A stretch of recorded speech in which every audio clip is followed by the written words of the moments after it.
Good evening, and thank you for joining us. My name is Inga Houston, President and CEO of the Dublin Chamber of Commerce, your host this evening, along with the Dublin San Ramon Women's Club. The Dublin Chamber of Commerce is dedicated to the promotion of Dublin business community as one of California's best and fastest growing cities in which to do business. We advocate for the Dublin business community. The Dublin San Ramon Women's Club is one of the oldest, largest international women's volunteer organizations. Members participate in many projects and programs which benefit our Tri-Valley community. Tonight, the Dublin San Ramon Women's Club and the Dublin Chamber of Commerce are pleased to bring you a candidates forum for the areas 1 and 4 for the Dublin Unified School District. In partnership, Gina, Channell, and Jeremy Walsh with the Pleasanton Weekly will moderate this event or this evening's candidates forum. We encourage Dublin residents to subscribe to the Pleasanton Weekly. We would like to see the media source expand to host a Dublin Express sometime in the future. We need 5,000 subscribers to get our very own hometown media source. Go to pleasantonweekly.com for more information. It is the best value around for local information. Now, without further delay, I will turn the program over to Gina, Channell, and Jeremy Walsh with the Pleasanton Weekly, our moderators this evening. Gina. You're muted. Thank you so much for that wonderful introduction, Inga. Welcome to the Dublin Unified School District Candidates Forum. In 2018, DUSD transitioned from an at-large elections process to a by-trustee area elections process. This year, we have 2 contested trustee area races on the November ballot, areas 1 and 4, as Inga said, and 2 candidates competing in each area. In Area 1, voters will choose between Nwamuo and Kristin Pelham, and Area 4 candidates are Gabi Blackman and Michael Utsumi. Nwamuo was invited to participate in this event, but had a scheduling conflict. Area 3 is also on the ballot, but is uncontested, with only incumbent Catherine Kuo listed. I'm Gina. I'm the president and publisher of the Pleasanton Weekly in Danville, San Ramon, and Jeremy is the editor for the Weekly in Danville, San Ramon. And thank you to our partners, the Dublin Chamber of Commerce and the Dublin San Ramon Women's Club. We appreciate the Chamber's help in producing and recording this event. Special thank you to all of the community members who submitted questions prior to this event, because we will not be able to monitor chat. All of our questions are variations of the questions sent, and we consolidated on similar topics. The candidates were not given the questions prior to the forum. We will start with a 2-minute opening statement from each candidate. Then each candidate will have 90 seconds to respond to questions. A countdown timer will be visible to everyone. Candidates going over time will be alerted and stopped. At the end, each candidate will have 3 minutes for closing statements. We are going to start with opening statements in alphabetical order. So candidate Blackman, will you please give your opening statement? Hello, everyone, and thank you for the opportunity to meet with you tonight. I'm Gabi Blackman, and I'm running for re-election. As your current trustee for Area 4 and a proud member of our community for 15 years, I am committed to working with you to further strengthen our schools. With 3 children in Dublin schools, I personally understand the challenges our students and families face, especially now during this pandemic, and I take the board position and responsibility it entails very seriously. A graduate of Cornell University with over 20 years of experience in architectural industry, I specialize in educational planning and programming. I've had the pleasure to work with institutions across the United States to help create innovative solutions to elevate the quality of learning for students. Harnessing this, I bring my extensive public process and management expertise in serving as your voice on the Dublin School Board. I am passionate about education and its ability it has to change lives, and I strive to ensure campuses are safe, that we meet our growth needs, and most importantly, that our education system excels in preparing students for success in this, the global economy. For over 10 years, I have advocated for our children at both the school board and city council meetings to remedy the impact of growth. And I've campaigned for the second high school, supported modernization of our older schools, and advocated for equity across our district. Deeply vested in helping Dublin, I have extensively volunteered in our schools, in our community, supporting teachers and helping students across our district. Serving as trustee on the district's LCAP Advisory Committee and Technology Committee, I champion the needs of our students. And as trustee, I'm proud to help foster a greater level of communication and community outreach to better serve our Dublin students. A critical thinker with the knowledge and expertise to tackle complex and pressing issues of growth and safety, I bring a more sustainable, fiscally sound, long-term vision to our school district. As your trustee, I will strive to ensure students have equitable access to support and the tools they need to succeed, bolster curriculum to strengthen college and career readiness, to align available fiscal resources with our prioritized needs, an environment that is safe. Together, we're creating a brighter future for our children. I'd be honored to have your continued support and trust in serving the interest of your children. Thank you. Thank you. And candidate Pelham.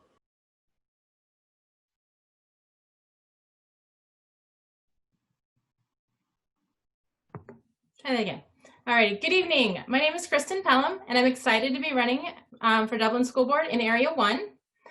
In this time of uncertainty, we need a trustee who can bring people together.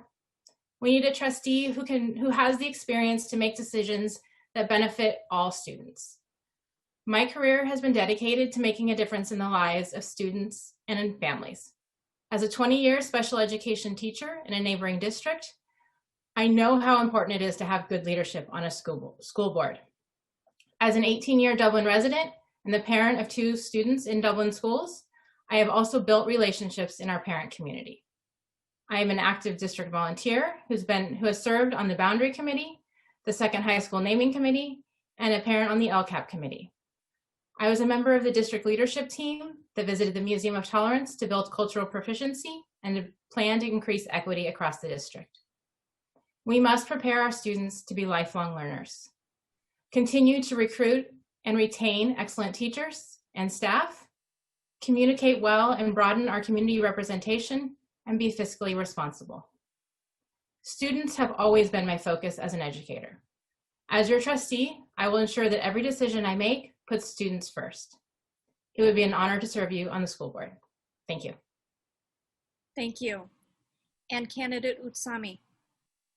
Yes, good evening. First of all, I'd like to thank the Dublin Chamber of Commerce, the Pleasanton Weekly, and the Dublin Ramon Women's Club for organizing this event.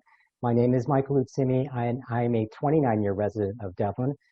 My wife and I are blessed with a daughter, Karen, that matriculated up through DUSD all 13 years and is presently a rising senior at UC Davis.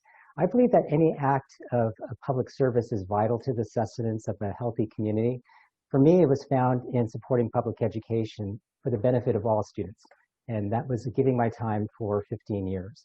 I've had the profound pleasure to work as a volunteer as an in-classroom tutor for over a decade, to serve in leadership on school site council at 3 different school sites, and to work as a member of the bond oversight committees for both measures C and E.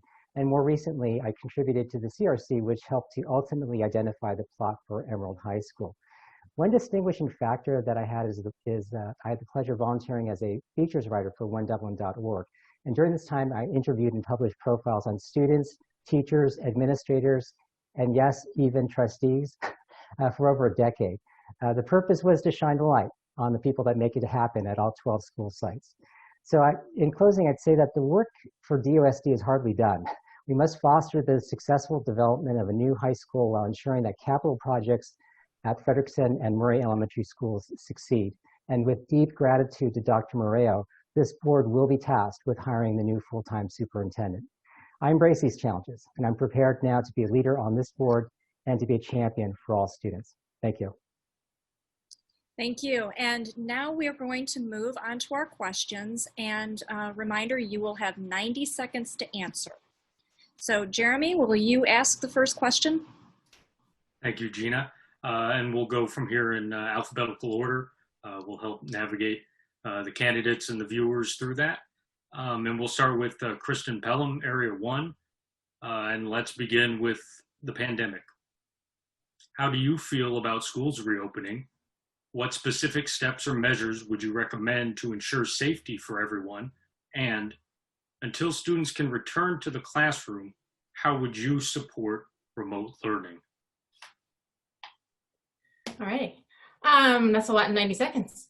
I think that schools reopening needs to be a careful, thoughtful process in coordination with the county health department and the state and with the district.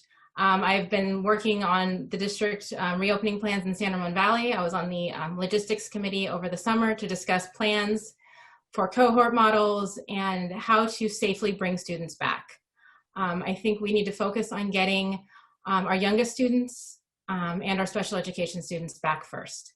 Those are the students that need to be on campus the most.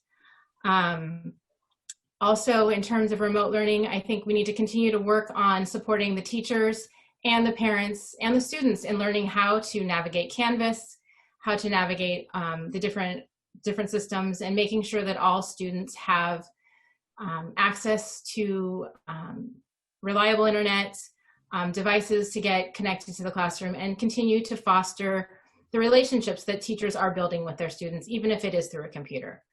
I do think steps can be made to get reopened at some point this year, but it needs to be a thoughtful, careful process. And I think it can be done, but we need to work together and follow the county guidelines and the state guidelines that are being mapped out for us. Thank you. Michael Utsumi, Area 4. Yes, I actually share many of the sentiments expressed by Ms. Pelham, and the one guiding principle for me is that we have got to rely on the science and trust the data. In many ways, regardless of what I feel, that decision may be superseded by the county as well as the state. But I think one potential safe way to return is if we can ensure that we can test and contact trace. And I found interesting just reading about what's happening in New York, that all the ventilation systems have been inspected. We have some fairly old legacy schools here in Dublin, so that's got to be a part of it.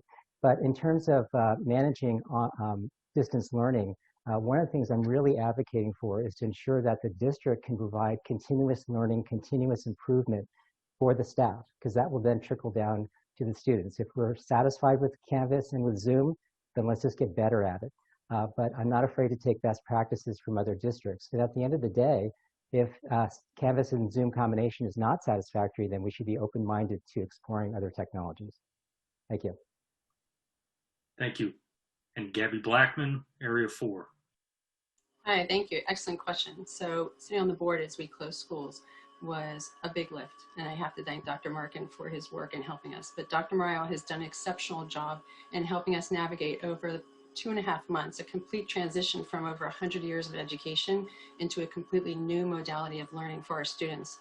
We've actually provided our staff as well as our students and families with resources to help them, help desks, technology experts that can assist them. And we actually allocated even more time at the start of the school year to help train our staff and our teachers so they could become more familiar with the technology itself. This is very new for all of us, and it's going to be a little bit of a learning curve, but I'm really excited about what's coming out and about because of it. We're finding that we have more time carved into our week to help with students' needs. For example, we have interventions spread throughout the week to assist students and teacher hours, things we would not have been able to do if we were in the classroom. And that enables us to elevate the level of learning for our students. We just had a meeting with the county recently on new updates that are coming, and some of that information will be rolling out soon with regard to the schedule and process to begin to open schools. So we will do it thoughtfully. And in addition, just to be clear, my background in education and planning also stems into the area of medical care facilities. I've worked on areas with infusion patients, and I'm very well aware of what it takes for us to prevent a virus from spreading an environment. So I'm prepared to provide that information as a board member and to help us successfully reopen schools so they're safe. Thank you. Thank you. On to question 2. And candidate Utsumi, we're going to start with you. What are your thoughts on the district's budget given uncertainty of state funding and other variables? As a board member, how would you determine budget priorities? Are there any areas you would not consider cutting? Oh, that's a fascinating question. You know, to say that we're living in unprecedented times, that's an old saw. We've all been saying that. But just to find out that we would receive coverage for PPE was a massive relief. But my understanding is that lasts through December. So I'm actually pleased that the district has held high reserves above their minimum threshold. It's a little higher than I thought it was going to be. But the state of California is going to take a pounding this year because our depressed economy. And so I don't know if we can necessarily count on the revenue streams that we've received in the past. But in general, I think it's a good practice to behave fairly conservatively. We do have projects on the books. We've got to make sure Emerald High stays on track and on budget. We need to make sure the same experience occurs over at Frederickson and Murray. In terms of items that I would not ever cut, that's difficult to answer. But I mean, at some stage, we went through this during the recession of 2008, where we had a list of A through G, starting at the bottom, band, sports, things of that nature. That's tough when you go from the fat to the meat and the meat to the bone. So that's a very deep question that we would have to consider in the future, should we get to that point. Thank you. Candidate Blackman. Thank you very much for that question. So just for clarity, there are two specific funds I think we need to focus on. One's the general fund, which is funded by the state, and that provides us funding for our teachers and our classrooms and some of our special programs. There's also additional funding that comes from the state and grants from the federal government, which allow us to augment some of our specific needs for our students. We also have facilities funds, and those are primarily from developer fees, but as well as from some of our measures, which we just recently passed Measure J, which I'm very proud of, and that will enable us to help complete the second high school and address our middle school needs that we have in the district. But to talk about budgets, recently we had some budget cuts that came across from the state, which were rectified, and that helped us to continue along to support our staff and our teachers so that we could deliver education. But since then, we've gone to remote learning and some things have changed. We are going to learn how to be much more efficient in how we deliver education so that we can be prepared should we have additional budget cuts. We will take forward some of the good things we've learned about distance learning and apply them so that we can make more efficiency of time in the classroom.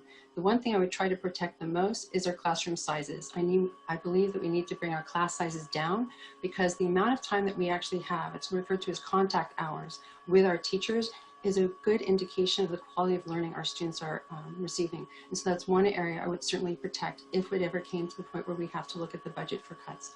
But overall, I'm optimistic things will change, but again, I have to be very careful because we are fiscally responsible to ensure our budgets are actually balanced and sustainably viable. Thank you.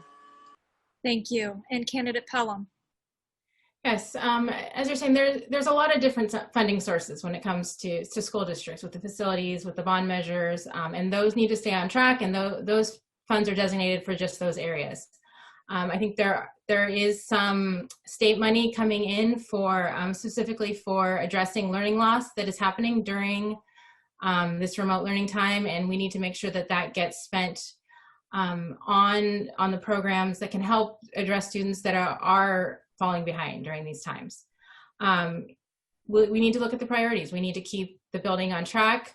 Again, get Emerald High opened on time and continue to fund the other projects to make sure Murray, Frederickson are both rebuilt, and the Dublin L projects as well. We need to look overall at the budget. It's not going to be easy, and I think it may be a lot of last minute things coming from the state, depending on when the budget is and what they know. I know this year, where we thought the budget was going to be with the May revise, and then it totally changed by the time they came with their final budget. So things from Sacramento, it can always be very unpredictable. We need to be in contact with finding out what's happening in Sacramento and keeping an eye on any potential federal money that might help to offset some of the things that have been cut over the years. So I think we just need to look at the overall budget and really prioritize keeping the focus on the kids and in the classrooms. Great, thank you. Thank you. Next question, we'll start with Gabi Blackman.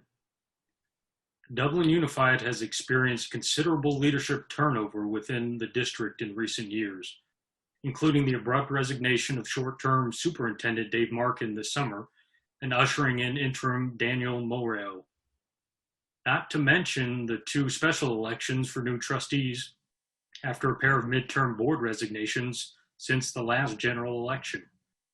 How will you work to restore stability, trust, and community confidence in the district's administration And what are the most important factors to consider when hiring DUSD's next permanent superintendent? Thank you for that question, Jeremy. First of all, I want to point out that we really appreciate the work that Dr. Markin did. He came out of retirement to help this district, and I have to say he accomplished a lot. It was great of him what he was able to do with us, and I welcome Dr. Nwamuo as he's joined us recently. He has great leadership skills. He comes with an extensive amount of experience working at many districts and experience working at the state level, and that's really helped us a lot. As you've seen, under his leadership, we've had a very open and engaging, warm sort of relationship on the board, and I think that's done a lot to help.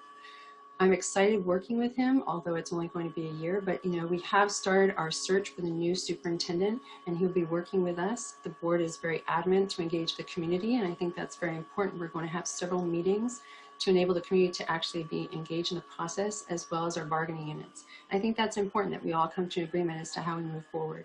I do believe that Dr. Nwamuo was the right selection for this point in time. His leadership has guided us through in opening schools and has continually guided staff into the best way to engage the community. So our communication has improved enormously, keeping the community on top of what we are doing, when we are doing it.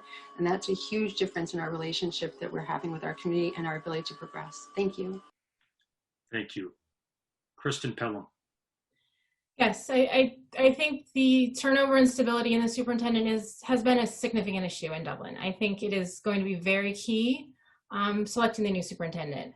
It is important to have stakeholder buy-in from the parents and the community to the teachers and other staff, what type of qualities they're looking for in this new superintendent. I know there's been some work done already in surveying, and then there will be some follow-up going forward. It's important that we have someone with experience. This is a district in growth, and someone who has an experience to help move us forward. I think we really do need to get some stability. Getting the new board seated and having some stability with 5 full board members again is great to see. And I think we want to really make sure that we are engaging the community in this selection, and hopefully can find someone who will be here long term and who is committed to Dublin and bringing Dublin forward. And I do agree with Gabi that both Dr. Markin and Dr. Nwamuo have done a lot to increase the communication and openness, and we really need to continue that to make sure we're bringing in all of the parent and all of the community, and really work to bring in more and more of our parent community so they feel welcome and involved in the schools. Thank you. Thank you. Michael Utsumi. Very good and great sentiments expressed. I'm just going to address the gorilla in the room. And this turnover really didn't just start at the beginning of this year. Unfortunately, it really precipitated by Dr. Markin's predecessor. And there was an unfortunate brain drain that happened at the DO, both in facilities and ed services, just to name 2. And it was her vision coming out of an urban setting that a property like Zeiss could work, which I don't know anybody in this community who thought that was going to be ideal. And thereby, I think we kind of wasted some unfortunate years there. But I would agree that having an experience, this should not be an experiment. You should have an experienced superintendent who does have a vision and is willing to share that. I don't think we had that from the last full-time superintendent. But stability, it's really one of those things you can't direct people, hey, I need you to be stable. You really can only, in my opinion, lead by example. And I don't know if you're referring to stability in employment, but in terms of how this board functions and how it operates, just hoping that we can foster an environment of collaboration and consensus and come to the table with honest and be, just be very honest with each other and walk away. Once we make a decision, support it, and let's move on. Thank you. Mm-hmm. Okay, thank you. Moving on to question 4, we are going to start with candidate Pelham. Candidate, as the community of Dublin continues to face an east-west divide socially, how do you plan to address the issues of the entire school district and not only the area you represent? What will you do when those needs seem to conflict? Yeah, I think it's definitely been an issue through the years, and it's intensified. I think as we've gone to this by-area elections, I think it's important that we understand that even though we are elected for a specific area, we represent all of Dublin. It is a unified district. We all represent all of Dublin, all of the 12 schools, soon to be 13. And it is important that we're able to look at that. I think you can have more specific knowledge and connection with the schools in your area, but it is important to go beyond your area. It is important that I'm down visiting Fallon and Cottonwood and Kolb and Green, and so that I get familiar with the entire district. I think we all need to be open and not kind of divided into our own areas and our own, only those schools. We are representing the entire city and the entire district. So I would work as a special ed teacher. I've worked in a lot of teams, a lot of big teams, and I've worked well with people. And I think it's important to listen to each other and to understand that different people have different specialties, and we can learn from each other, and we can agree to disagree on some things. But if we keep all the kids in the district at the heart of our decisions, I think we'll be able to move forward and help bridge that divide and become a unified Dublin. Thank you. Thank you. Candidate Utsumi. You're muted. Sorry about that. I was saying, talk about the gorilla in the room. As a long-term resident here in town, it's been extremely painful to watch this, and I can't put my finger on it. I don't know why this is occurring. And I think this pandemic is just magnifying it because everyone just seems to be staying, in their silos. And so, but I'm an optimist at heart. And I think, particularly when we do have a return to campus, that we may be able to promote activities or events that cross lines. And as was previously stated, decisions made in one part of town may have impacts in other places, i.e. Cottonwood Creek, which is debating or contemplating a shift either to remain as a K-8 or to move into a K-5. If the secondary option is taken, then there's 300 students that need to be relocated. So that would either have a direct impact on Fallon or a minor or direct impact on Wells. So these actions have ripple effects all across the district. And I know that we're such a high achieving district, and we're sending our students to the finest institutions around the country. But we also do have an achievement gap, and that needs to be addressed. And I would hope that residents can embrace the concept of One Dublin and all the students. Thank you. Thank you. Candidate Blackman. Thank you for that. It's clear that there perhaps is a perception of how trustees and boards function, how they work. We have transitioned from an overall citywide election process to one which we're by area, meaning individual areas are supposed to elect their representatives. And there's been some growing pains in understanding how a board works when you have 5 trustees elected from 5 separate areas. It'll just take us a little time to work through it all. I want to be very clear, though, is that all 5 trustees represent all of the students in the district.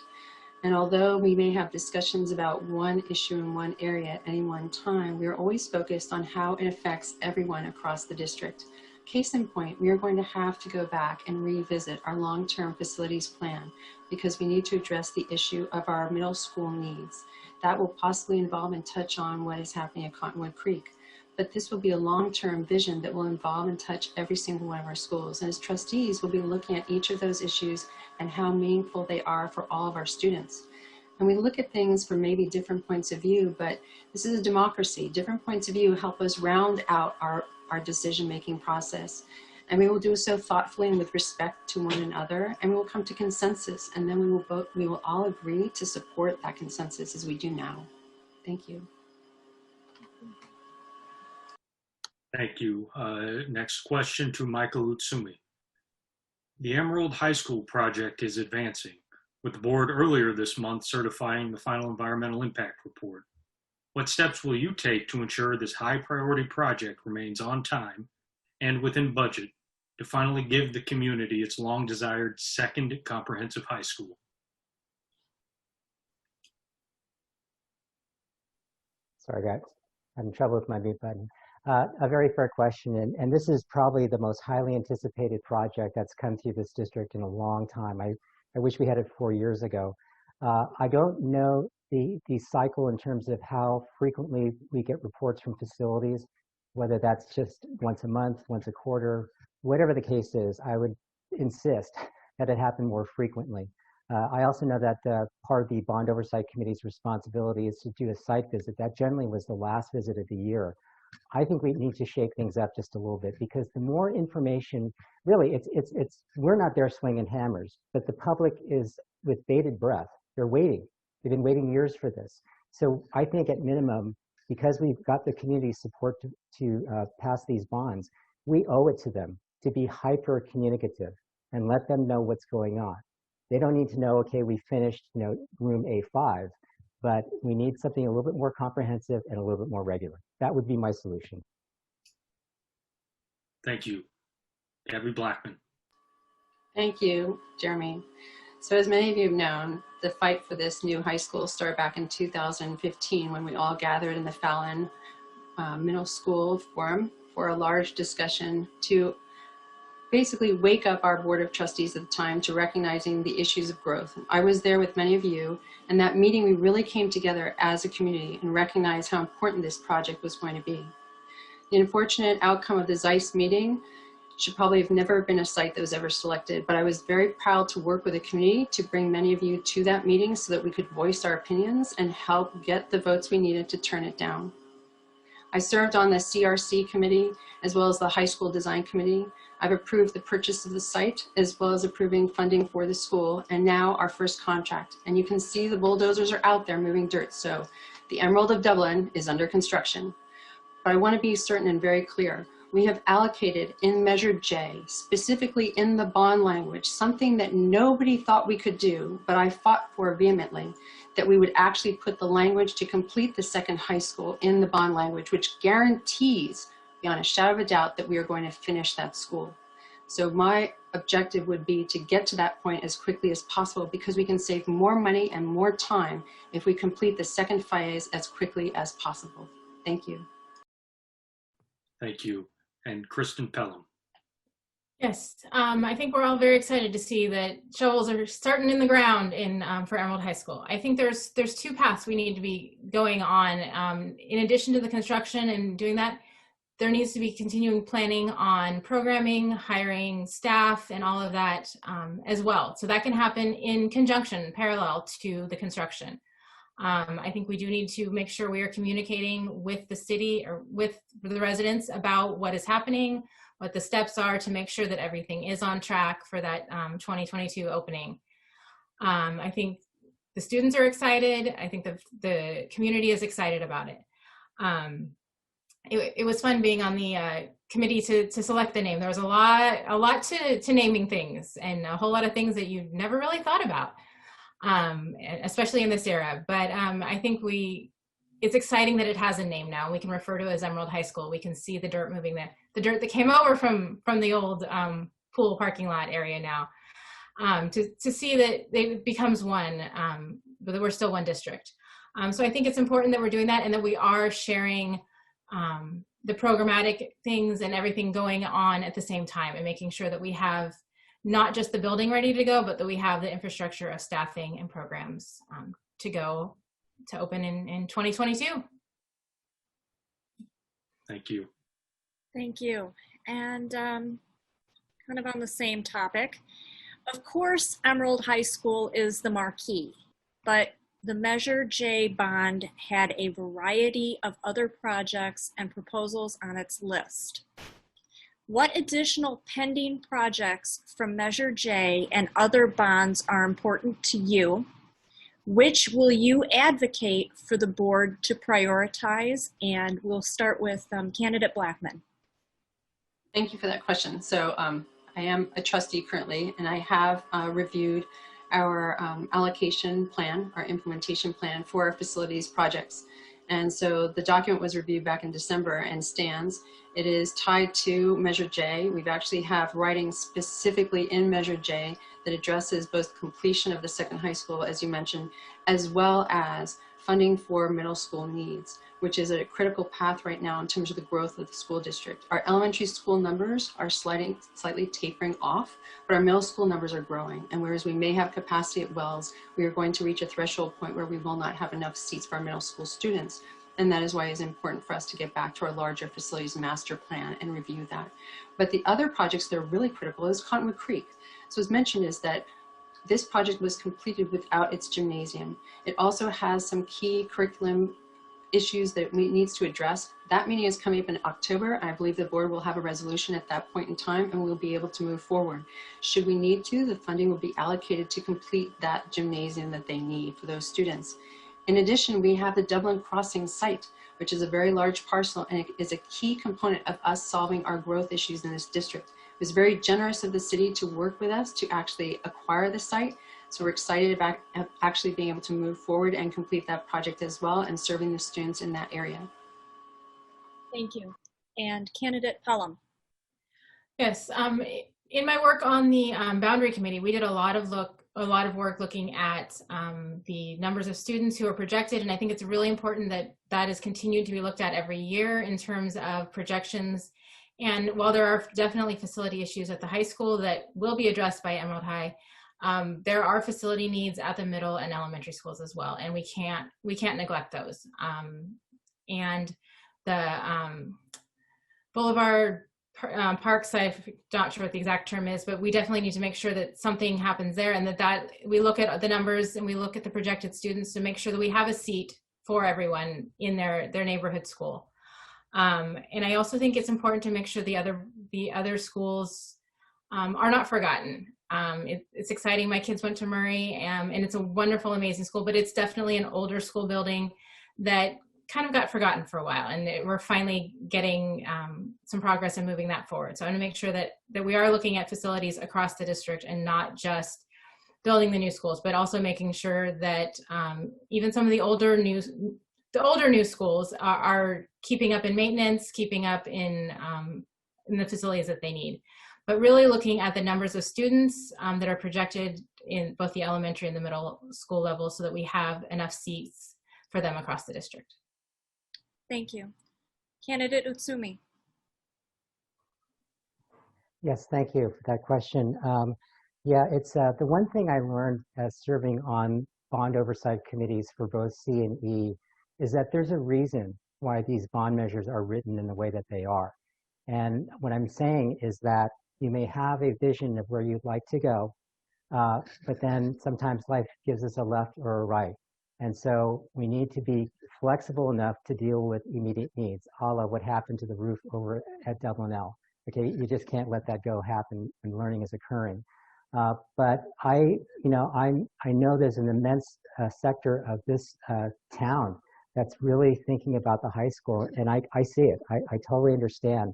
But I'm going to agree with what Ms. Blackman said about the changing enrollment numbers kind of skewing off elementary and rising up to middle.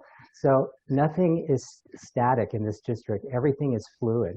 So for this evening here to say, well, I'm going to do A and B and C, it's like, well, let's see what's around the corner. Let's see if we can get out of distance learning. But there are some primary projects written in the measure, which yes, we will address and we will go forward. Thank you. Thank you. Thank you. Next question will go to Kristin Pelham. In the discussions on social justice reform, some have raised concerns in opposition to having law enforcement officers assigned to campuses as school resource officers. How do you feel about having resource officers in and around district schools? Yes, I think it's important that we get feedback from the high school, from the students, from the community, and from the administrators about how things are working, what's working, what isn't. In the past, there has been a strong positive relationship between the Dublin Police Department and the Dublin schools, and a good partnership. I think we need to not throw everything out. We need to keep what is working, maybe discuss ways that we can improve things, and I think that needs to be probably a broader conversation with, maybe a parent committee or something like that to bring in some broader representation throughout the district, because, there are things happening. But I think there are a lot of things that are working. And so I think getting people who are working in the schools involved in those conversations and seeing how we can take what is working and make it better. Thank you. Thank you. Michael Utsumi. Yes, thank you, and well expressed, Ms. Pelham. There was a time in this district, of course, the environment's different because we're all working remotely, but great things can happen when you bring stakeholders and community members to the table, and that occurred to me where I had that fortunate experience working on the homework and grading committee. And it's really important to receive a diversity of thoughts on this. Now, I don't know if you're raising this question because there's an issue or if there's a problem. I personally don't have an issue with having resource officers on campus, but again, that's not my call, I don't believe. And so if there's grave concerns about how those resources are being utilized, I certainly would want to know about it. But I think probably the most effective way of doing that is bringing across the broadest level of stakeholders together, so these opinions and these feelings can be expressed in public. And if we need to make a change or make a modification to the current plan, then so be it. We can move. But I would be rather have this decision made as a collective rather than by this board. Thank you. Thank you. And Gabi Blackman. Thank you for this question. This is a really sensitive issue. And I'll mention it because we have nationwide very serious concerns with safety on many of our campuses. Concerns that we don't know when and what might happen, and we need to take this very seriously. We have put on the board list of items to cover safety in our district, and I was very specific when I requested it that not have to do with fencing, but literally a safety plan. Now, I have experience working at the federal level about the time that terrorism was attacking some of our federal facilities, and was given an opportunity to work with both the FBI, local law enforcement, SWAT teams to determine the best way to secure and protect a site. The most important thing we can do is prevent an event from ever happening on a campus. And that's why I'm very keen on us getting back to our plan.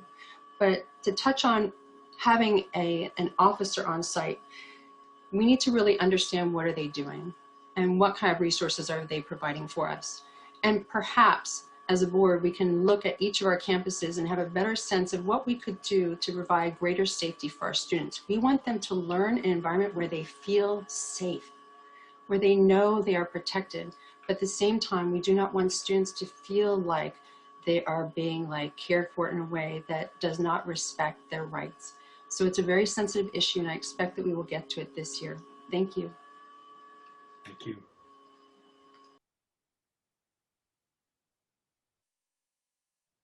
Gina. Thank you. How many times can I do that tonight? We're going to move on to question 8, which will be our last question, so we have adequate time for the closing statements. And we will start with candidate Utsumi. Candidate, how would you characterize the district's current relationship with the teachers union, the Dublin Teachers Association? What approach will you take to resolving conflicts with the DTA and retaining high-quality teachers going forward? So Gina, I feel as if I'm reading between the lines just a little bit in the way you asked that question. It's sort of inferred that there is static or a problem. I know that there was a lot of uproar after the board not passing the immediate swipe at a TA, and then eventually was passed. You know, I think this is a slightly different model than what we see. Usually if you have labor and you have management, right? This is more like a three-legged stool, because the board, in my mind, is the conduit to the community. So thereby the community has a voice. So this is not strictly between the district and labor, in my humble opinion. And I'm sure that the community has some opinions about some of this. But I think, you know, I don't know if a labor agreement is going to be sunshine in 2021. It very well may be. But, you know, I think we should maintain that three-legged stool and make sure that the trustees have an opportunity to chime in. Thank you. Thank you. Candidate Blackman. Thank you very much for that question. I come from a family of teachers. My grandmother was a teacher. My mother taught the Lighthouse for the Blind. I've been a guest critic at several universities, including over at Cal. I married into a family of educators, generations of them. It is often the topic at our dining room table. So this isn't anything new. And I have always supported our teachers because they are so important to us. They are educating generations of students. The future of our nation is in their hands. And as much as we can support them, we will. The trustees have an important job though. We have to oversee the fiscal sustainability of our district. And so we sit, although on the opposite side of the table, we are unified with our teachers in trying to support them so that we can provide in the best interest of our students. So whereas I've always supported teachers, I also have to recognize that when we do negotiate, we negotiate together in the best interest of our students. Thank you. Thank you. And candidate Pelham. Thank you. Yes, it's very important that we have an open communication with DTA and the teachers. I think when kids think back at school, they don't think about the buildings, they don't think about whatever, they think about their teachers. That's who is with the kids every day and who touches their hearts. We do have to maintain budget limits and be fiscally responsible, but I think we need to have an open conversation as to what the priorities are. And work collaboratively with DTA. I think if we can come to the table with management, the trustees and DTA and discuss priorities, I think we can have open conversations and so that we're able to have a positive relationship. We're all in it for the kids. We're all in it to keep the district fiscally solvent. The teachers want to make sure that they can have jobs going forward, and if we're not fiscally responsible, then that doesn't work. But if we can have open communication with DTA about the priorities, I think we can all move forward in a positive relationship. They are the people that are on the ground with the students every day, whether it's virtually now or when we hopefully get back to the classroom. So I think it's important having open communication, discussing the priorities, and really focusing on what needs to be done to move things forward. Thank you. Thank you. And that marks the end of our questioning period. Each candidate will now have up to 3 minutes to provide closing comments. We will go in reverse alphabetical order and start with Michael Utsumi. Very well. So again, I want to thank the organizers for putting this event together. One of the benefits that I received was learning a bit more about the other candidates that are running, so I wish you all good luck. Regardless of area, I believe that our board must lead by example in terms of demonstrating trust and stability. And we should also create opportunities for collaboration and consensus. And as important, we must actively listen and respond to the needs of our community. I'm committed to fighting for what I believe in while contributing to thoughtful, respectful dialogue, and then supporting the decisions that we have made as a collective. We must continue to prioritize academic success of all students, as well as their social and emotional wellness. We must provide teachers, leaders, and staff with the resources that they need to weather this very challenging time and to move our district forward. We must prepare for the future of our new facilities by spending smartly and make the most of our finite resources to create the best possible learning environments for our students. And we must move toward greater equity for our students by working diligently to close achievement gaps. We must do so purposefully by asking what our students need, how we will get it for them, and what barriers we need to overcome. The USD is going to be put to the test on many levels over the next decade, and I'm prepared to be a leader right now on this board and to be a champion for all students. I would be honored to earn your vote. You can learn more at michaelutsumi.com. Thank you. Thank you. Kristin Pelham. Alrighty, I again would like to thank Pleasanton Weekly, Dublin Chamber of Commerce, and the Dublin Channell Women's Club for sponsoring this. I appreciate being able to get my voice out and my ideas out there. And also answer questions from the community, because there are a lot of issues, there are a lot of things, but I think I am ready. I think I'm prepared. I understand schools. Schools are what I have done for 20 years, and it's what I care about, and it's what I understand. Students have always been my focus. And as your trustee, I will do everything I can to put students first and make sure that they have a positive experience in Dublin schools. I'm honored to be endorsed by retiring trustee Amy Miller, the Alameda County Democratic Party, and many, many parents and teachers. I would be honored to have your support as well. Time didn't allow us to answer every question, and there was a lot of detail we could have gone into for certain questions. Some of them we probably could have talked for 10 minutes on. So if you have any other questions, please visit my website, kristinfordublin.org, to contact me if you have any further questions. But I would be honored to serve as trustee for Area 1. I think I have the experience, the knowledge, and the passion for schools and education to move Dublin schools forward. Thank you. Thank you. Gabi Blackman. Thank you very much. And thank you for hosting this wonderful event so that our community can get to know us each better. 5 years ago, hundreds of Dublin residents gathered at Fallon Middle School to voice concerns to the board about the impact growth is having on our schools. I was there with you, voicing my concerns. That night, we came together as a community and have since worked together to ensure our voices are heard and that the needs of our students are actually being met. In 2019, you elected me to bring much needed change to the board. I have delivered on the election promises I made, and I bring integrity and work solely for the community in your interest, in your students' interest, in putting students first. In 1 year, we have made incredible progress. We have funded the new high school, and we have purchased a new site for that high school, such that Emerald High School, the Emerald of Dublin, is now under construction. I am very proud to have been part of that process from the very beginning. We have also met our funding allocations, much needed modernizations of our older schools. Just to clarify, Murray and Fred are fully funded and they will be complete. Dublin Elementary is also funded.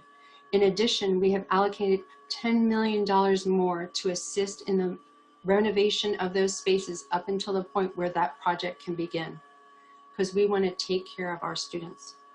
We have also installed air quality sensors across our district. In this time of fires, it's important that we keep our children and our teachers safe. We have worked to enhance community engagement and the district communication with our residents.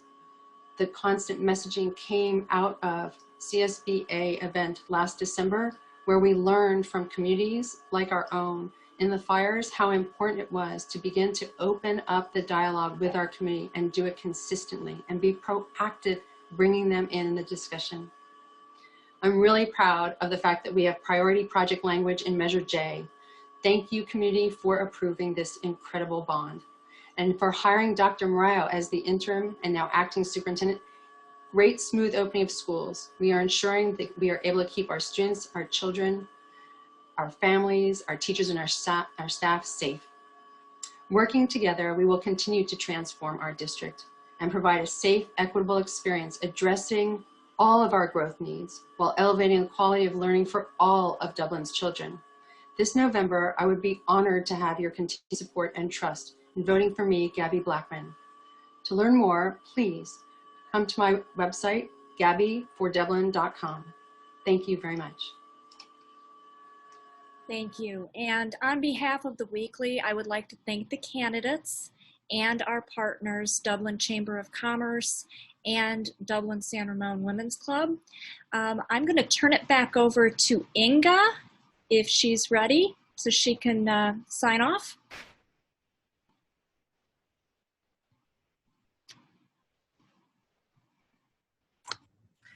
Thank you, Gina and Jeremy, for moderating our event this evening. Thank you to our candidates for attending and giving us your opinions, and so we can learn about you. Thank you. We appreciate your time and insight into issues facing Dublin today and into the future. Also, a special thank you to the San Ramon Dublin Services District for assistance in tonight's event, particularly Sue Stevenson. She is the person behind the timer. Thanks, Sue. You rock. On behalf of the Dublin San Ramon Women's Club and the Dublin Chamber of Commerce, we hope you have more insight into the choices for the Dublin Unified School District. Forums presented for Dublin's elected offices this election cycle will be available in a few days on the Pleasanton Weekly and the Dublin Chamber of Commerce's YouTube channels. Lastly, the Dublin Chamber of Commerce will be hosting Mayor Halbert as he delivers his final State of the City address. I'll share my screen there. And it's on Thursday, September 24th at 10 a.m. Registration is required for this virtual event. Go to dublinchamberofcommerce.org for your reservation or sponsorship. The event is also on my Facebook page. You can find information there. Think Chamber first when you shop, support Dublin businesses, and shop local. And for that, we thank you for joining us this evening, and good night. Good night. Thank you. Thank you.